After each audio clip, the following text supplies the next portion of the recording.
یا پھر آپ جو میجر کرنسی ہے ڈالر ہے یا پاؤنڈ ہے, ہاں اس طرح کی آپ کرنسی اپنے پاس رکھیں. لیکن پھر بھی ہم یہ الاؤ نہیں کریں گے. اس کی وجہ یہ ہے کہ اگر کسی شخص کی وقت پہ شادی نہیں ہو رہی تو ہم اسے بدکاری تو الاؤ نہیں کر سکتے, اسے ہم روزے رکھنے کا مشورہ دیں گے جو ہمارے نبی نے دیا ہے. بخاری مسلم میں حدیث ہے, اے نوجوانوں کے گروہ جس میں استطاعت ہو, یعنی وہ فائنینشلی سپورٹ کر سکتا ہو فیملی کو, تو وہ نکاح کر لے, کیونکہ نکاح کرنا آنکھوں کو نیچا رکھتا ہے اور تمہاری شرمگاہ کی حفاظت اور عفت اور عصمت کی حفاظت کا ذریعہ ہے. اور جو نکاح کی استطاعت نہ رکھے اسے چاہیے کہ روزے رکھ کے اپنی شہوت کو ٹھنڈا کرے. تو آلٹرنیٹو سولوشن یہ ہے کہ آپ گولڈ کی شکل میں اپنی سیونگز کو رکھیں. اب آ جاتے ہیں ذرا عذاب قبر. جو ہم نے باتیں سنی ہیں, دیکھیں ہمارا اکثر جو فیتھ ہے وہ ڈیولپ ایسے ہوتا ہے جو ہمیں فیملی سے ملا ہے, اور یہ فارچونیٹ کہیں انفارچونیٹ کریں, بہرحال اس کو فالو کرنا پڑتا ہے. عذاب قبر اور روز محشر پہ ہونے والے حساب کے درمیان کیا فرق ہے اور اس کو کس طرح سے سمجھا جائے؟ دیکھیں اسلام کی روح سے قرآن حکیم میں اللہ تبارک و تعالیٰ نے اپنے جو مجرمین ہیں ان کے لیے عذاب کی 4 قسطیں بیان کی ہیں. سب سے پہلی قسط آئی ہے سورہ السجدہ کے اندر کہ ہم دنیا کی زندگی میں بھی انہیں کچھ تکلیف دیں گے تاکہ یہ ہماری طرف پلٹ آئیں. اس کے لیے عذاب کا لفظ استعمال ہوا, یعنی تکلیف. تو پہلی عذاب کی قسط دنیا میں آتی ہے تاکہ آپ اللہ کی طرف پلٹ آئیں. وہ اللہ تعالیٰ آپ کو ایک موقع پرووائڈ کرتا ہے. اگر آپ نے وہ اویل نہ کیا تو پھر اب دوسری قسط آنی ہے. وہ ہے سورہ المائدہ میں, سورۃ النساء میں, سورۃ الانعام میں اور سورتوں میں, کہ جب باغی لوگوں کی موت کا وقت قریب آتا ہے تو قرآن میں آیا کہ فرشتے ان کے منہ اور پیٹھوں کے اوپر ہتھوڑے مارتے ہیں اور کہتے ہیں نکالو جان اپنی. یہ دوسری قسط ہے جو عذاب کی ہر ایک بندے کو آنی ہے. تیسری قسط ہے جو قبر والی ہے. قبر تو ایک استارہ ہے, اصل میں یہ برزخ ہے, ان سین بیریئر. وہ مٹی کی ڈھیری بھی ہو سکتی ہے, وہ سمندر کا پیندہ بھی ہو سکتا ہے, وہ ایئر کریش میں آپ کی لاش کا ہواؤں میں بکھرنا بھی ہو سکتا ہے, وہ شیر کا پیٹ بھی ہو سکتا ہے. وَمِن وَرَائِهِمْ بَرْزَخٌ إِلَى يَوْمِ يُبْعَثُونَ, سورۃ المومنون کی آیت نمبر 100 ہے. ان کے مرنے سے لے کر قیامت تک ان سین بیریئر ہے. چونکہ عموماً قبر میں دفن کیا جاتا ہے اس لیے قبر کی بات ہوتی ہے, ورنہ یہ برزخ ہے, ان سین بیریئر. اس کا ذکر بھی قرآن میں موجود ہے سورۃ المؤمن میں, جسے سورہ غافر کہتے ہیں, کہ فرعونی صبح و شام آگ پر پیش کیے جاتے ہیں اور پھر جب آخرت کا دن آئے گا تو بڑی آگ پہ پیش کیے جائیں گے. تو یہ تیسری قسط ہے, عذاب قبر کہہ لیں, عذاب برزخ. اور چوتھی قسط ہے جو الٹیمیٹ قسط ہے, وَلِعَوْذُ بِاللَّهِ تَعَالَى اللَّهُمَّ أَجِرْنَا مِنَ النَّارِ, وہ قیامت والے دن جو فیصلہ ہونا ہے. تو یہ 4 قسطیں, چاروں ثابت ہیں, چاروں قرآن سے ثابت ہیں. بخاری مسلم میں عذاب قبر کے اوپر احادیث ہیں. امام بخاری نے باقاعدہ جب صحیح بخاری کے اندر عذاب قبر سے متعلق احادیث لی ہیں کہ قبر میں سوالات ہوں گے اور اسی طریقے سے گناہگاروں پر عذاب مسلط ہوگا اور نیک لوگوں کے لیے آسانی ہوگی, تو اس کی ہیڈنگ میں انہوں نے آیت کوٹ کی ہے سورۃ المؤمن کی, کہ فرعونی صبح شام آگ پر پیش کیے جاتے ہیں. حالانکہ قیامت تو ابھی نہیں آئی ہے, فرعونی پیش ہو رہے ہیں کیونکہ وہ اپنا عذاب کاٹ رہے ہیں. اس میں صرف ایک ایمبیگوٹی آتی ہے کہ ایک بندہ آج سے 10,000 سال پہلے فوت ہوا, ایک بندہ آج فوت ہو رہا ہے, ہو سکتا ہے 500 سال بعد قیامت آ جائے. اس نے 10,500 سال قبر میں گزارے اور اس نے صرف 500 سال گزارے. نہیں, ایسا نہیں ہے. اس کی وجہ یہ کہ اللہ تعالیٰ ایک ہی جگہ پر مختلف لوگوں پر مختلف حالت طاری کر سکتا ہے ایک ہی فریم آف ریفرنس کے اندر. دیکھیں یہ ہمارا خود تجربہ ہے. سخت گرمیوں میں اگر آپ کو ملیریا ہو, 2 رضائیاں بھی اڑا دی جائیں نا, آپ کی ٹھنڈ نہیں ختم ہوتی, اور دوسرے لوگ گرمی سے چیخیں مار رہے ہوتے ہیں. ایک ہی جگہ پر 2 مختلف بندوں پر 2 بالکل 180 ڈگری حالتیں دنیا میں ہم نے طاری ہوتے ہوئے دیکھی ہیں.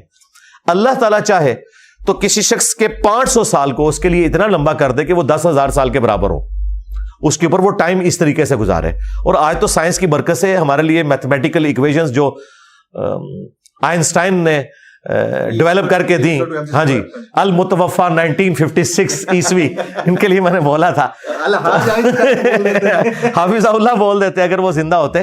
تو آئنسٹائن نے تو یہ مسئلے حل کر دیے کہ کس طریقے سے ٹائم آپ مختلف جگہوں پر مختلف حالتوں میں گزر سکتا ہے. تو اللہ تعالیٰ تو یہ سب کچھ کرنے پر قادر ہے. اور اللہ تعالیٰ کی صفت عدل الحمدللہ جو خود اس نے اپنے اوپر واجب کی ہوئی ہے, اس حوالے سے وہ انشاءاللہ تعالیٰ اسے ایگزیکیوٹ کرے گا. یہ ہماری فیلڈ ہی نہیں ہے. ہم اس کے اوپر اجمالاً ایمان رکھتے ہیں. اور آخری بات یاد رکھیے گا, یہ عذاب قبر یا عذاب برزخ یہ فزیکل ورلڈ کی چیز نہیں ہے. اس کو آپ کیمرے میں ڈیٹیکٹ نہیں کر سکتے, آواز سے سن نہیں سکتے. یہ ہے عالم الغیب کا ایک وعدہ انسانیت کے لیے, اور یہ ہے عالم غائب. ایک ہے عالم, ایک عالم, یعنی یہ غیب کی دنیا ہے, غائب کی, علم الغیب سے تعلق رکھتی ہے چیز.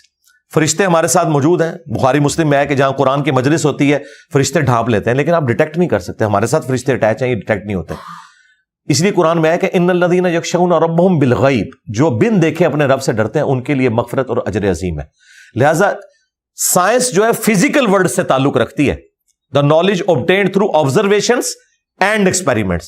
تو آبزرویشن میں فرشتہ نہیں آئے گا, ایکسپیریمنٹ میں بھی نہیں آئے گا. ہاں کئی ایسی چیزیں جو ہماری آبزرویشن میں نہیں ہے ایکسپیریمنٹ میں آتی ہیں. الیکٹرانس, الیکٹرو میگنیٹک ویوز, یہ چیزیں ہم نے دیکھی تو نہیں ہے, لیکن آبزرویشن میں اس طریقے سے نہیں ہے, لیکن انسٹرومنٹ میں ڈیٹیکٹ ہوتی ہیں. لیکن فرشتے اس طرح بھی ڈیٹیکٹ نہیں ہوں گے کیونکہ اللہ تعالیٰ نے پردہ رکھا. اسی سے ریلیٹڈ پھر ایک اور چیز, کچھ اور چیزیں بھی انسٹرومنٹ میں ڈیٹیکٹ نہیں ہوتی. اب تو خیر ایسے انسٹرومنٹ آ گئے ہیں جس سے ان کی چال یا ان کا وہاں موجود ہونا, یعنی جنات کا, وہ ثابت ہوا ہے. بہت سارے پروگرام جس کے اوپر ہو رہے ہیں انٹرنیشنلی بھی, کہ جنات کا وجود اب بھی ہے 21ویں صدی کے اس 2023 کے اندر بھی ہے. یہ لوگ سوال کرتے ہیں. جی ہے وجود. اب جنات والا معاملہ بھی یہی ہے کہ اگر وہ کوئی ایسا سمٹم دے کے جائیں, جی ان کی فیمیلز ہوتی ہیں نا, ہاں جی فیمیلز ہوتی ہیں, تو وہ چڑیلیں ہوتی ہیں, پریاں نہیں ہوتی ہیں. فرشتوں کا اگر کوئی جینڈر ہوتا تو پریاں ہوتی ہیں, چڑیلیں ہی ہوتی ہیں زیادہ تر. تو لیکن جنات کے اندر بھی اہل ایمان بھی ہیں, ان کی جو فیمیلز ہیں ان کو آپ پریاں کہہ سکتے ہیں, باقی میجورٹی ان کے اندر باغی ہیں. جنات کا جو معاملہ ہے نا جی, اگر وہ خود کوئی سگنل دے دیں, انسانی شکل میں بھی آ سکتے ہیں, اسی طریقے سے کسی جانور کی شکل میں بھی آ سکتے ہیں. یہ تو احادیث موجود ہیں بخاری مسلم میں. جب تک وہ خود سگنل نہ دیں آپ اس کو اس طریقے سے ڈیٹیکٹ نہیں کر سکتے. وہ میں دیکھتا رہتا ہوں پروگرام, الیکٹرو میگنیٹک ویوز کے ذریعے وہ اس کو ڈیٹیکٹ کرتے ہیں کہ جی یہاں پہ کچھ ہوا. وہ جنات کے اثرات کی وجہ سے ہو سکتا ہے کہ ایسا ہو. باقی فی نفسی جن کو ڈیٹیکٹ کرنا ابھی تک ہمارے علم میں تو کوئی ایسی چیز نہیں آئی ہے. باقی چونکہ قرآن و سنت نے اس کے حوالے سے کوئی اس طرح کی گائیڈ لائنز ہمیں نہیں دی ہیں کہ یہ کوئی غائب سے تعلق رکھتی ہیں چیزیں. غائب سے جو چیز تعلق رکھتی ہے نا وہ فرشتے ہیں, عذاب قبر ہے اور آخرت ہے. اس میں جنات کا ذکر نہیں. این ممکن ہے کہ ایسے انسٹرومنٹ بن جائیں کہ آپ جنات کو ڈیٹیکٹ کر لیں, یہ پاسبل ہے. یہ علم غیب سے تعلق نہیں رکھتی چیز. رائٹ. بہت سارے واقعات میرے ساتھ بھی ہو چکے ہیں. کبھی انشاءاللہ نشست نیکسٹ رہی تو میں اس کے اوپر اسپیشلی آپ کے ساتھ ڈسکس کروں گا کہ میرے ساتھ جو ہیپننگ ہوئی ہے, کیونکہ کچھ ہانٹڈ پلیسز ہوتی ہیں, وہ میں آپ کے ساتھ کبھی ضرور شیئر کروں. آپ کے ساتھ جو کچھ ہوا وہ تو ہم نے ٹی وی میں دیکھا تھا. وہ جنات نہیں, اچھا وہ خلائی مخلوق تھی. ٹھیک ہے. اگر اب خواتین, یہ کاٹنا نہیں اس میں سے, یہ میرا سینس آف ہیومر ہے. یہ جائے گا, یہ جائے گا ایز اٹ از جائے گا. ٹھیک ہے, ہم آپ سے پوچھ کے آپ کو دکھائیں گے پرومو والے. اچھا جی, طلاق کی شرح میں مسلسل اضافہ ہو رہا ہے پاکستان, اور اب اس حد تک ہو گیا کہ بچیاں جاتی ہیں شادی کے لیے تو وہ ظاہر ہے مردوں کا بھی عمل ٹھیک نہیں ہوگا, کہیں نہ کہیں ان کی بھی غلطی کمی کوتاہی ہوگی, لیکن یہ فیشن بن چکا ہے کہ ڈیورس ہو گئی ہے تو اس کو بڑا فخر سے پیش کیا جاتا ہے میں نے جان چھڑا لی. یہ کس طرح کا, یہ شریعت کیا کہتی ہے؟ دیکھیں جی, شریعت تو یہ کہتی ہے, ابو داؤد میں حدیث ہے کہ حلال چیزوں میں اللہ تعالیٰ کو سب سے ناپسند طلاق ہے. حلال اس لیے کہ بعض اوقات جینوئن ضرورت ہو جاتی ہے, یعنی مرد جو ہے بالکل ظالم ہے, عین ممکن ہے کہ روئی نکال رہے اس بیوی کی, اسے اتنا مارے قتل کرتے, یا وہ نہ مرد ہے, اس طرح کا بھی ایشو ہو سکتا ہے. طلاق اتنا سینسٹیو ایشو ہے کہ صحیح مسلم میں حدیث ہے کہ شام کے وقت شیطان جو ہے وہ روزانہ میٹنگ کال کرتا ہے اور اس کا تخت پانیوں پہ لگا ہوا ہے, جو بعض ماڈرن اسکالرز نے کہا کہ عین ممکن ہے یہ برمودا ٹرائنگل پہ لگا ہو. بہرحال وہ اپنے سارے چیلوں کو اکٹھا کرتا ہے, وہ اسے رپورٹ دیتے ہیں. کوئی کہتا ہے آج میں نے فلاں شخص سے چوری کروائی, فلاں سے بدکاری کروائی. شیطان کسی کے گناہ کے اوپر خوشی کا اظہار نہیں کرتا. جب ایک چیلا اسے آ کے بتاتا ہے آج میں نے میاں بیوی کے درمیان علیحدگی کروا دی, وہ اسے گلے لگا کے ملتا ہے کہ اصل کام تو نے کیا ہے, کیونکہ یہ خاندانی نظام تو میاں بیوی کے رشتے کے اوپر ڈیپینڈنٹ ہے. یہ بریک ہوگا تو پھر اولاد بھی جو ہے وہ معاشرے کے لیے ناسور بن جائے گی. تو اسلام میں طلاق تو آخری درجے تک اوائڈ کی گئی ہے جی. بخاری مسلم میں حدیث ہے کہ عورت ٹیڑھی پسلی سے پیدا ہوئی ہے. یہ اس کے لیے نیگیٹو بات نہیں ہے بلکہ بلٹ ان اس کی کمزوری بتائی گئی ہے. اس سے نفع حاصل کرو, اس سے سیدھا کرنے کی کوشش نہ کرو. سیدھا کرتے ہوئے اسے توڑ بیٹھو گے اور اسے توڑنا, اسے طلاق دینا ہے. مسلم شریف میں حدیث ہے کوئی بھی مؤمن اپنی مومنہ بیوی سے بغض نہ رکھے. بخاری مسلم میں حدیث ہے میں اپنی وفات کے بعد سب سے بڑی آزمائش تمہارے لیے تمہاری بیویاں چھوڑ کے جا رہا ہوں, تمہاری عورتیں ہیں, ان کے ساتھ حسن سلوک کرنا ہے. حتیٰ کہ بخاری مسلم میں ایک سفر میں نبی الاسلام عورتوں کا جو قافلہ تھا وہ اس کو جو ہانک رہا تھا نا, اس کو آپ نے فرمایا کہ آہستہ ہانکو, شیشیاں ہیں کہیں ٹوٹ نہ جائیں. یعنی اتنی رسپیکٹ والا معاملہ. خود نبی الاسلام بیٹیوں والے تھے جی, سیدھی سی بات ہے. تو طلاق آخری درجے میں وائڈ ہونی چاہیے. یہ معاشرے میں طلاق ہو رہی ہے اس کی سب سے بڑی ریزن جو ہے ہماری معاشرتی اقدار کا ٹوٹ جانا ہے, پلس میڈیا جس طریقے سے گلیمرائز کر کے میاں بیوی کے رشتے کو پیش کرتا ہے. بیوی بھی سمجھتی ہے کہ جاتے ہی میں نے جو ہے پتہ نہیں فلاں گاڑی کے اندر جا کے بیٹھ جانا ہے اور فلاں بنگلہ میرا انتظار کر رہا ہے. اسے تو نہیں پتا کہ ساس انتظار کر رہی ہے, اگرچہ وہ اس کی سگی خالہ ہی کیوں نہ ہو. شادی سے پہلے تو وہ خالہ اپنے خاوند سے لڑ رہی ہوتی ہے اپنی بھانجیوں اور بھتیجوں کے پیچھے, اور شادی کے بعد انہی عورتوں کو وہ غلام بنا لیتی ہیں اور اکثر علیحدگیاں ہو جاتی ہیں. دوسری بڑی ریزن جو ہے وہ اکانومی ہے جی, سیدھی سی بات ہے. جب گھر میں پیسہ نہیں ہوگا نا تو لڑائی جھگڑے ہوں گے. آپ نے تیسری ریزن کے اوپر روشنی ڈالی سر, وہ بھی بڑی امپورٹنٹ ہے, اور وہ ہے عشق ممنوع.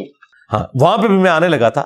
اس کے بعد اگر کوئی چیز ہے نا تو یاد رکھیں کہ میاں بیوی کے درمیان جو بانڈ ہے نا وہ دو چیزوں کے اوپر ہے, سیکس اور اولاد. کسی ایک معاملے میں بھی کوتاہی ہوگی نا یہ رشتہ کمزور ہو جائے گا. اگر اولاد نہیں ہو رہی ہے پھر بھی میاں بیوی اس مضبوط بانڈ میں نہیں رہتے. اولاد ہو گئی لیکن تربیت کے معاملے میں خامند کو بیوی سے شکایت, بیوی کو خامند سے شکایت. اور دوسرا سیکس, جو آپ نے بات کی کہ فری سیکس نہیں ہونا چاہیے.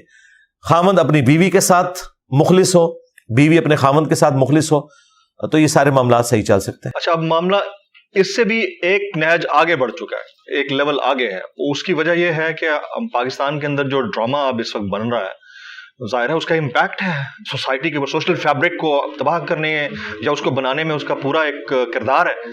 تو ڈرامے کے اندر دکھایا گیا جاتا ہے بھابھی کا دیور کے ساتھ ایکسٹرا میرٹل افیئر, سالی کا بہنوئی کے ساتھ ایکسٹرا میرٹل افیئر, اور اسٹیپ بردر کا اسٹیپ سسٹر کے ساتھ. اور یہ انڈین اور پاکستانی ڈراماز میں اب آرام سے دکھایا جاتا ہے, اور اس کو ہم نے ایز اے سوسائٹی ایسے ایکسیپٹ کرنا شروع کر دیا ہے جیسے ہماری سوسائٹی کا حصہ ہے. نہیں, یہ بہت ظلم ہے. میں اس پہ ایک کامنٹ کروں گا کہ کئی اکا دکا واقعات اس طرح کے رپورٹ ہوتے ہیں اور ان کے اوپر پورے ڈرامے بنا کے لوگوں کو ایجوکیٹ کرنا, یہ بڑے ظلم والی بات ہے. میں تو کہتا ہوں ان چیزوں کو ڈسکس بھی نہیں کرنا چاہیے اس حوالے سے کہ آپ اسے اتنا کر کے پریزنٹ کریں. جس طرح ہمارے بعض صحافی حضرات ہیں, کوئی یونیورسٹی میں کوئی چھوٹا سا واقعہ رپورٹ ہوا کسی معاملے کے اندر, پکڑ کے اسے میڈیا میں لے آتے ہیں اور پورے ملک کے اندر ایک فضا قائم ہو جاتی ہے. یہ کوئی خدمت نہیں اس معاشرے کی. لیکن ہمارے بڑوں کو دیکھنا چاہیے کہ اگر کوئی واقعہ رپورٹ ہوتا ہے اس حوالے سے اور اس طرح کے ڈرامے بنائے جا رہے ہیں تو یہ سینسر بورڈ جو ہے یہ کس لیے بیٹھا ہوا ہے, یہ کس لیے تنخواہیں کھا رہے ہیں. ان کا کام ہے کہ ان چیزوں کو سینسر کریں, اور یہ چیزیں ہمارے آئین کی روح سے بھی خلاف قانون ہے اس طرح کے معاملات کو لے کے چلنا. پہلے تو یہ سارے جی آئین ہے پاکستان, آئین یعنی کتاب میں تو لکھا ہے, اسے فالو تو کرنا ہے. دیکھیں پریکٹیکلی تو قرآن موجود ہے, امت فالو نہیں کر رہی, لیکن اس کا یہ مطلب تو نہیں ہے کہ ہم لوگوں کو ترغیب نہیں دلائیں گے. تو آئین موجود ہے اور آئین پہ جو لوگ نہیں چل رہے ہم انہیں ترغیب دلائیں گے. اسرائیل کا کانسٹیٹیوشن ان کی اسلامی کتاب ہے, کیا پاکستان کا کانسٹیٹیوشن قرآن نہیں بن سکتا تھا؟ دیکھیں لکھا تو ہوا ہے قرارداد مقاصد میں کہ پاکستان میں کوئی قانون ایسا پاس نہیں ہوگا جو کتاب و سنت کے منافی ہو. اگر قانون نہیں بن سکتا تو ڈرامے کہاں سے بنا رہے ہیں اس قسم کے لوگوں کو ایجوکیٹ کرنے کے لیے؟ یہ کوئی ایجوکیشن والا معاملہ نہیں. قرآن سیکس ڈسپلن میں اتنا سینسٹیو ہے کہ پورے قرآن میں کسی عورت کا نام نہیں آیا, ہمیشہ آیا نوح کی بیوی, لوط کی بیوی, ٹھیک ہے, صرف ایک عورت کا نام آیا اور وہ بھی معجزانہ طور پر ایک ایشو تھا. عیسیٰ ابن مریم کی پیدائش ہوئی, وہ بھی حضرت عیسیٰ علیہ السلام کی وجہ سے, اور مریم کی ڈگنیٹی کو اللہ تعالیٰ نے سیکیور کرنا تھا کہ ان کے ہاں جو یہ پیدائش ہے یہ معجزانہ ہوئی ہے, کوئی ان کے کریکٹر کے اوپر حملہ نہ کرے. ادروائز پورے قرآن میں کسی عورت کا نام بھی نہیں ہے. اللہ تعالیٰ نے عورت کو اتنی عزت دی ہے. عورت کا مطلب ہی پردے کی چیز ہے عربی میں, عورت. بے شک بے شک. اسلامی جمہوریہ پاکستان اسلامی جمہوریہ پاکستان یعنی اسلامک ریپبلک آف پاکستان، اسلامی اور جمہوریہ ایک دوسرے کے ساتھ مل سکتے ہیں؟ بالکل مل دین کے سکتے ہیں مطابق جی، مل سکتے ہیں. کیسے؟ اس لیے کہ اسلام میں آپ نے جو حلال کے دائرے کے اندر فیصلہ کرنا ہے وہ میجورٹی کو دیکھ کے کرنا ہے. احادیث میں بھی آپ دیکھیں جب حدیث کے اوپر ڈسکشن ہوتی ہے نا تو کہا جاتا ہے کہ یہ فلاں راوی جمہور محدثین کے نزدیک ثقہ ہے، صدوق ہے یا ضعیف ہے، یعنی میجورٹی کی کیا رائے ہے. قرآن میں ہے کہ وَأَمْرُهُمْ شُورَىٰ بَيْنَهُمْ، اہل ایمان کے آپس کے معاملات جو ہیں وہ مشورے سے طے پاتے ہیں. نبی علیہ السلام بھی صحابہ کرام سے مشورہ لے کے چلتے تھے، حالانکہ آپ کو وحی کی تائید بھی حاصل تھی، پھر بھی آپ مشورے کو لے کے چلتے تھے. تو جمہور کی رائے دیکھی جائے حلال کے دائرے کے اندر.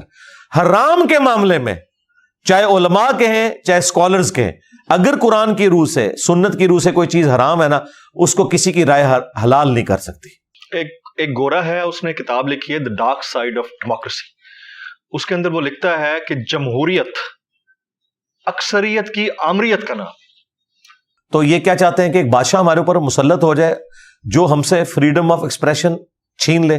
مجھے بتائیں آج کے اس ماڈرن دور کے اندر جو یورپ اور امریکہ ایک آسودہ حال زندگی وہاں پہ لوگ انجوائے کر رہے ہیں، یہاں تک کہ وہ مولوی جو ان ملکوں میں جانے کو حرام کہتے ہیں ادھر سے آئے ہوئے ڈالروں کے اوپر اپنا گزارا کر رہے ہیں، اور ان کا ویزا آج لگائیں تو وہ محفل نعت کے لیے بھی تقریر کرنے بھی وہاں پہنچ جاتے ہیں.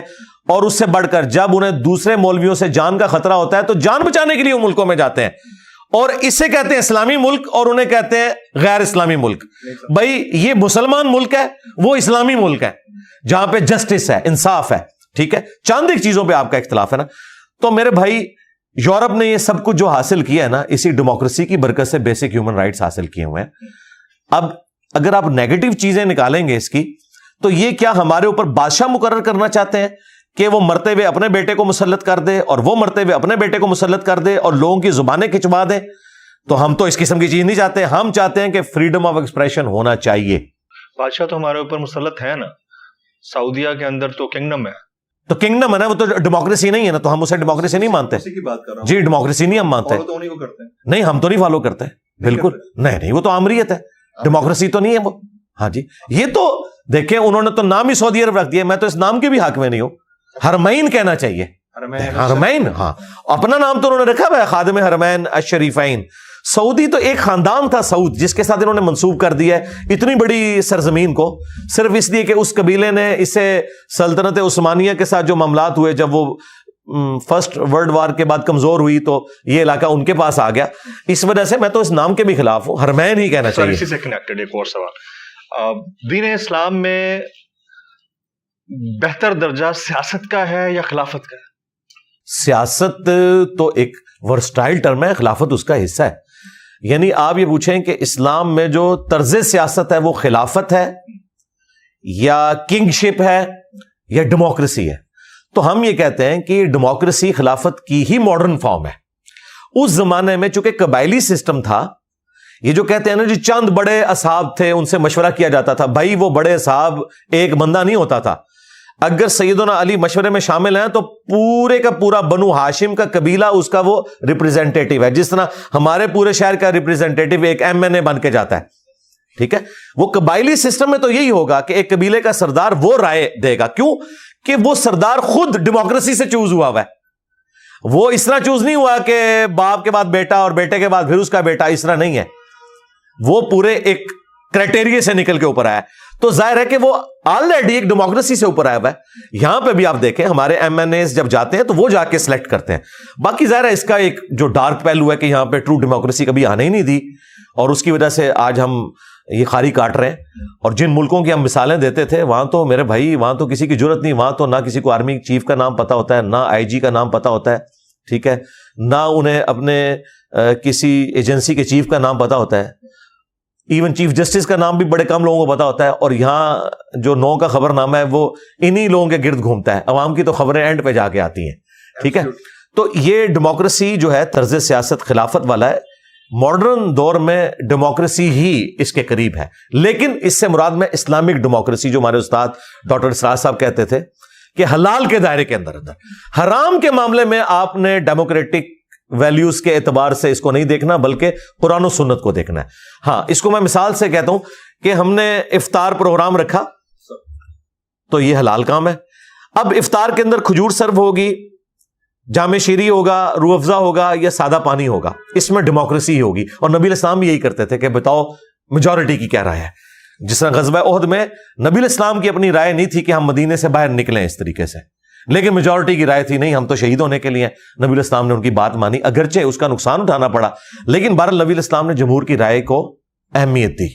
جی انجینئر صاحب, آپ سے متعلق ایک خاص مکتبہ فکر, یہ میرا آخری سوال ہوگا, وہ پروپیگیٹ کرتا ہے. میں لفظ پروپیگیٹ اس لیے استعمال کرتا ہوں کیونکہ میں نے تو آپ کو سنا, مجھے تو ایسا کوئی امپریشن نہیں ملا. وہ یہ کہتے ہیں کہ آپ قادیانیوں کے لیے خاص سمپتی رکھتے ہیں. Is that rightly so یا واقعی پروپیگیشن ہے آپ کے اگینسٹ؟ میں دنیا کے ہر انسان کے لیے ہمدردی کا جذبہ رکھتا ہوں جتنا مجھے دین نے کہا ہے. مجھے کسی کے عقیدوں سے اختلاف ہو سکتا ہے لیکن اس سے اس کے جینے کا رائٹ تو میں نہیں چھین سکتا. کیا قادیانی پاکستان کے آئین میں پاکستانی نہیں ہے؟ کیا پاکستان کے جھنڈے میں جو سفید رنگ ہے وہ غیر مسلموں کے لیے نہیں ہے؟ قادیانی اس میں تو فال کر رہے ہیں نا. ہاں جو شروع میں اسلام چھوڑ کر قادیانیت میں گئے, شروع میں پاکستان بننے سے پہلے کی بات, ان کے اوپر تو کوئی مرتدین کا حکم لگ سکتا تھا, اور وہ بھی حدود و قیود کے ساتھ ہے, اگر خلافت کا نظام ہو, پورا ایک سسٹم ہو اس کے تحت. آج جو لوگ نسلاً قادیانی ہیں وہ تو نان مسلم ہیں. ہم نے ان کے سامنے اسلام کی دعوت رکھنی ہے تاکہ آپ نان مسلم لکھتے نہیں, وہ نہیں لکھتے, لیکن قانوناً ہم نے ان کو ڈکلیئر کیا ہے, اور ہم شناختی کارڈ میں انہیں مسلمان نہیں ڈکلیئر کرتے, اس لیے تو وہ حج عمرے کے لیے نہیں جا سکتے. کوئی ایک آدھ بندہ جھوٹ لکھ کے چلا جاتا ہے تو اس کا مطلب ہے کہ اس نے خود ہی اپنے آپ کو ڈکلیئر کر دیا کہ اس کا اس سے تعلق نہیں. اگر وہ ایفیڈیوٹ بھر دیتا ہے کہ میں غلام احمد قادیانی کو دجال مانتا ہوں, اسے پیغمبر نہیں مانتا, تو وہ اپنی قادیانیت کی روح سے بھی کافر ہو چکا ہے. ٹھیک ہے, کیونکہ جس شخص کو وہ پیغمبر کلیم کیے ہوئے ہیں اس کا وہ خود انکار کر دیں تو وہ اس سے تو نکل گئے نا. تو اگر کوئی اس طرح کر رہا ہے تو ہم اسے کہیں گے پھر دلیری دکھاؤ, پھر اب دجال جب لکھ دیا تو مان بھی لو اور اس طرف آ جاؤ. ہم علمی دلائل ان کے سامنے رکھیں گے. قادیانی ہوں, ہندو ہوں, جیوز ہوں, کرسچنز ہوں, سکھ ہوں, میں تمام کے لیے اس اعتبار سے ہمدردی کا جذبہ رکھتا ہوں کہ آپ نے انہیں ہیومن ڈگنیٹی کے اندر تو جینے کا حق دینا ہے نا, ان سے جینے کا حق تو نہیں لینا. رہ گیا ہمارا ان سے علمی اختلاف, وہ ہم کرتے ہیں, انہیں دعوت دیتے ہیں کہ وہ اسلام کی طرف آئیں, لیکن یہ کہنا کہ ان کو آپ نے قتل کر دینا ہے, دنیا سے ختم کر دینا ہے, تو میں نے اس کے اوپر پھر انہی مکاتب فکر کے لوگوں کو کہا ہے کہ اگر تم ختم نبوت کی کاس کے ساتھ مخلص ہو تو وائی اونلی اینٹی قادیانی, کیوں نہیں ختم نبوت پہ کام کرتے؟ وہ کہتے ہیں ختم نبوت پہ کام کر رہے ہیں. ہم کہتے ہیں ختم نبوت پہ کام یہ ہے کہ تمہاری کتابوں میں جو چشتی رسول اللہ اور اشرف علی تھانوی رسول اللہ اور اس طرح کی گستاخانہ باتیں لکھی ہیں ان کے خلاف کبھی تم نے دھرنا دیا؟ وہ تو خود پرنٹ کر رہے ہو تم, اسی لاہور شہر سے پبلیکیشنز پرنٹ کر رہے ہیں ان کتابوں کو, جہاں سے دھرنے لے کے نکلتے ہو اور پورے ملک کو بلاک کرتے ہو. ان کے آگے نہیں بولتے کیونکہ وہ تمہارے سرپرست ہیں, تمہیں چندے کھلاتے ہیں, تمہارے پورے کے پورے بزرگوں کا سسٹم کولیپس کر جائے گا اگر تم نے ان کو غلط کہا. تو اس کا مطلب ہے ختم نبوت کے ساتھ تم بھی مخلص نہیں ہو, تم اپنی مرضی کا ختم نبوت مانتے ہو. بس یہ اینٹی قادیانی تحریکیں, ختم نبوت تحریکیں نہیں ہیں. What is the sale of the profit? یہ اس کو ذرا ایکسپلین ضرور کر دیجیے گا. ختم نبوت کا معاملہ بڑا سینسٹیو ہے اور اس کو آپ کیسے ڈیفائن کریں گے اسلام کی روح سے؟ دیکھیں, ایک لفظ ہے خاتم, ایک ہے خاتم. قرآن میں لفظ خاتم آیا ہے, نبوت کی مہر, سیل آف دا پروفٹ اور اسٹمپ آف دا پروفٹ, یہ دونوں ترجمے درست ہیں. بخاری مسلم میں خاتم کا لفظ ہے. نبی الاسلام نے کہا کہ مجھے اللہ تعالیٰ نے 5 خوبیاں ایسی دی ہیں جو کسی پیغمبر کو نہیں دی. پہلی خوبی, پوری زمین میرے لیے مسجد بنا دی گئی. دوسری خوبی, مال غنیمت میرے لیے حلال کر دیا گیا. تیسری, اللہ تعالیٰ نے 1 مہینے کی مسافت سے میرا روب ڈال دیا ہے اپنے مخالفین کے اوپر. چوتھی چیز, اللہ تعالیٰ نے مجھے پوری انسانیت کے لیے پیغمبر بنایا ہے. پہلے جو پیغمبر آتے تھے وہ قوم اور قبیلوں کے لیے. 5واں یہ کہ اللہ تعالیٰ نے مجھے شفاعت کا اذن دیا ہے. اور مسلم شریف میں 6ٹھی خوبی کہ میرے اوپر نبوت کو ختم فرمایا. یہاں پہ مسلم شریف میں خاتم کا لفظ ہے, جو قادیانیوں کی ڈیمانڈ تھی کہ قرآن میں لفظ خاتم ہے, وہ اس کا مہر ترجمہ کرتے ہیں, ہمیں کوئی اختلاف نہیں, لیکن مہر کا وہ معنی لیں جو صحابہ کرام نے لیا ہے. وہ کہتے تھے خاتم کا لفظ دکھائیں, جی مسلم کے اندر موجود ہے خاتم, سلسلہ نبوت کو ختم فرمانے والے. جو مہر ہے اس کا معنی بھی بالکل درست ہے, نبی علیہ السلام سیل آف دا پروفٹ ہے. ڈاکخانے میں بھی آپ دیکھیں کسی لفافے کے اوپر مہر لگتی ہے, آپ سیل کر دیا, اب اس کو آپ کھول نہیں سکتے. یا اگر سٹیمپ لگتی ہے کسی ڈاکومنٹ کے اینڈ کے اوپر اور اس کے بعد جج قلم توڑ دیتا ہے تو پھر اس میں بھی کوئی ورڈ آپ ایڈ نہیں کر سکتے. جی دونوں باتیں درست ہیں اپنی جگہ. نبی علیہ السلام خاتم بھی ہیں, خاتم بھی ہیں. اچھا, اور اس کا فہم صحابہ کرام نے لیا ہے, اور نبی علیہ السلام نے اس کو اتنے خوبصورت انداز میں سمجھایا کہ بخاری مسلم میں حدیث ہے کہ میری مثال اور باقی انبیاء کی مثال ایک خوبصورت عمارت کی سی ہے جس میں صرف ایک اینٹ کے لگنے کی جگہ باقی ہے.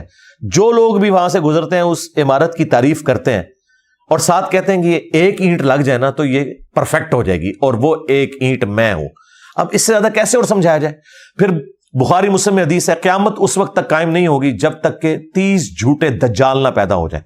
اور یہی حدیث ابو داؤد ترمذی میں آئی ہے, اس میں الفاظ ہیں کہ وہ 30 کے 30 جھوٹے دجال یہ دعویٰ کریں گے کہ وہ اللہ کے پیغمبر ہیں. نبی علیہ السلام نے فرمایا انا خاتم النبیین لا نبی بعدی, میں خاتم النبیین ہوں, میرے بعد کوئی نبی نہیں ہے. ختم نبوت کا عقیدہ بالکل کرسٹل کلیئر ہے, اور یہ وہ فتنہ ہے جو حضور کی زندگی میں سامنے آ گیا تھا. بخاری مسلم موجود ہے. مسلمہ کذاب نے دعویٰ نبوت کیا, نبی علیہ السلام نے کہا کہ میں نے ایک خواب دیکھی, اور انبیاء کا خواب وحی الہی ہوتا ہے کہ میرے ہاتھ میں 2 سونے کے کنگن ہیں, تو میں بڑا پریشان ہوا, میں نے پھونک ماری تو وہ غائب ہو گئے. تو اس سے میں نے اس کی تعبیر 2 جھوٹے پیغمبروں سے کی ہے, اور وہ نبی علیہ السلام کی زندگی میں ظاہر ہو گئے, مسلمہ کذاب اور اسود.